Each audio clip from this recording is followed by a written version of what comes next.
This video is going to give you an example of how you can stop working in your inbox and start automating what you do so it takes less time. For today's example, we are going to use inquiries. If you're selling any kind of product or service, you know that you're going to get people who ask about it all the time, right? And usually that's through your email. And you're probably writing the same email reply over and over and over again. So how can we do that better so that it takes up less of our time? Well, the first step is to have a good CRM. And then for that CRM to be able to create a workflow for you. So let's go into today's, I'm using Keep, right? And we're going to go into sales because inquiries are the start of any sale. And I want to click on pipelines and then I'm going to create a new one. So I can come right up here and I can say add a new pipeline. And I can pick, is this a sales, a project, or a custom? Well, a custom is going to start with nothing preloaded. But for this example, we're going to set up a sales pipeline. Let's say we're going to get started and give it a new name. So let's go test sales pipeline. And it already starts you out with new leads, qualified leads, quote sent, negotiating, and quote accepted. Easy peasy, right? That's basically what you need in new leads. And if I hit save, it's going to create that pipeline for me that quick, right? I have all the things that I want. And now it's so simple to pull up in my inbox and be like, oh, this person wants to talk to me about X. Well, I can add a deal right here for that person. So I can search my list and see if they already exist, or I can add a new contact really quickly. We'll just do my own name and then company and phone number. If you have it, add a note. So I might add a note of like wants to buy a booth at. Now you can create different pipelines for different types of products that you sell too. You don't have to put everything all into one, but to just get started, let's get everybody in. And now I have a card on my pipeline and I can start writing notes. I have so I can keep track of where this person is in my process. The other thing that you can do is automate what happens when you add a new lead. So let's look at one that's already been built and I'll show you what that looks. So right here we have this author inquiries pipelines. If I click on this, it'll show you my pipeline goes prospects to invite, people who booked a call, people who didn't show up for that call, people who attended the call and I want them to write a solo book, people who attended the call that I want to join an anthology, people who purchased, and then people who purchased a solo or people who purchased an anthology. So that's ultimately what happens, right? They're going to meet with me and they're either going to not show up, not be a good fit, and actually not a good fit should be on here, and I don't have it yet. So I'm going to say not a good fit.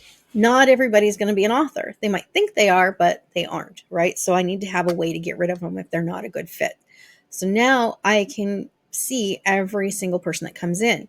Well, most people are going to come through an email or a Facebook message. The next step in automating is, what do I want to have happen when I want to invite somebody? I don't want to write my invite email every single time. So if I go over into automation, you can see here, prospect invitation. So when somebody is added as a prospect, create that deal on the prospect pipeline and then send an email and then wait 2 days and send a follow-up. But don't send any emails once the appointment is scheduled. So now I can keep adding. I want to add another because I truly believe people never do what you tell them to do the first time you tell them to do it, or even the second or third time. So I want to add another email. I want to say my calendar is almost full because I want to create a little bit of FOMO, right? I want them to realize that my calendar is almost full. So if you want to book with me this month, you should probably hurry up and do that. Are you going to get on my calendar this month? And then I can put in the body, I can add my signature, and I can save that. And then I want to delay it, right? Because I already have 2 emails in there. So I don't want to send it immediately. This is an email that's coming after the second email. So I'm going to say 2 days after the second email, I'm going to have a third email. So now I have an immediate email, an email 2 days later, and an email 2 days after that. The next thing I might add in here is actually a task for me to go. Let me do that. I'll add a task. And in my task, I'm going to say what I want to do, because I always have to remind myself why I'm doing things, right? So I'm going to put what I want to do, and then I'm going to say instant message and then their name. So now I'm telling myself like it's been 5 days and they haven't booked a call to talk about their book idea. Okay, so now I can do that. And then I want this to be due the next day. And then I want to assign it to myself. So you can see how easy it is to just keep adding things on. This will help you figure out what your process is and make your process take a lot less time. Just think about if somebody sent you an email and then you had to write the reply, and then you have to remember a couple of days later to write another reply. So you got to go find it in your inbox and figure out where you put that, or on the sticky note on your desk, or whatever it is. Right now I got to go find that and manually in my brain space try and keep track of what I did with this person. The alternative is putting them into an automation so you can free up the brain space to actually be working on things that you could do right now while this person's reading the emails and waiting and trying to decide if they want to book a call. And the booking link is in the email. So that's the other nice thing is if you look at the email, the booking link is right there. Because I'm using an automated booking link, I don't have to send emails that say, I'm available at 2 on Tuesday. Are you? And that takes 5 different conversations to finally land on a day and time that works for both of you. If you just add the booking link right into your emails, which you can do when you're using a CRM, it's so much easier. Now, you can take this one step further. This is basic, right?